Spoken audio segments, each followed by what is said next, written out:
Dans cette vidéo, nous allons voir ensemble le paramétrage des opportunités dans API. Donc, nous allons nous rendre dans le menu paramètres et donc dans la barre de recherche liée aux paramètres, nous allons taper opportunités pour les filtrer. Donc là, on voit qu'on a quatre possibilités de personnalisation. Première possibilité, c'est le statut des opportunités. Donc, c'est ce qu'on a vu dans la vidéo précédente. Vous avez justement la possibilité de rentrer un nom, un pourcentage d'avancement, une description, et puis choisir une couleur et surtout un type. Donc, je vais vous expliquer en détail. En fait, le type est important à renseigner puisque c'est ce type qui nous permettra et vous permettra de faire du reporting. Donc, on distingue 5 types différents.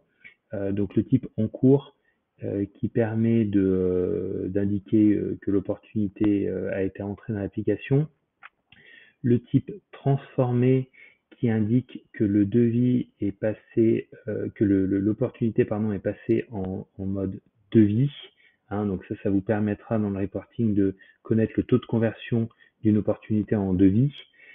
Et ensuite, soit l'opportunité passe en statut elle est gagnée, soit elle est perdue, ou soit elle est en retard. Ce qui peut arriver si par exemple le marché a pris du retard et vous deviez démarrer mettons en décembre 2023, et finalement c'est reporté à une date ultérieure. Donc toutes ces informations, rentrez-les bien, vous pouvez les associer à chaque statut d'opportunité, c'est ce qui vous permettra d'avoir un reporting le plus juste possible. Ensuite, deuxième, c'est les raisons de la perte des opportunités. D'accord? Donc, je démontrais dans la vidéo précédente, quand une opportunité est perdue, vous pouvez indiquer les raisons de la perte. Donc, je ne sais pas, est-ce que c'était le prix, parce que vous étiez trop cher? Est-ce que c'était les délais? Est-ce que c'était par rapport, je sais pas, une raison technique, parce que ça ne passait pas, etc. Et donc, ces informations, vous allez les retrouver également dans le reporting. Troisième changement et personnalisation, c'est les types des opportunités.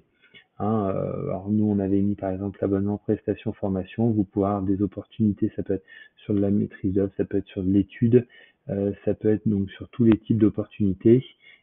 Et donc ça vous permettra également dans le reporting de faire un état des lieux sur les différents types et quelle opportunité vous rentrez le plus dans votre pipe de vente. Et ensuite, c'est l'origine des opportunités. Donc, est-ce que vous l'avez ajouté parce que vous avez fait de la prospection, vous avez répondu à un appel d'offres? Est-ce que c'est de l'appel entrant, de la recommandation, des campagnes, des salons, etc. Et donc là, vous êtes très autonome sur la personnalisation des origines, et qui vous permettront justement de faire un état des lieux grâce au module de reporting.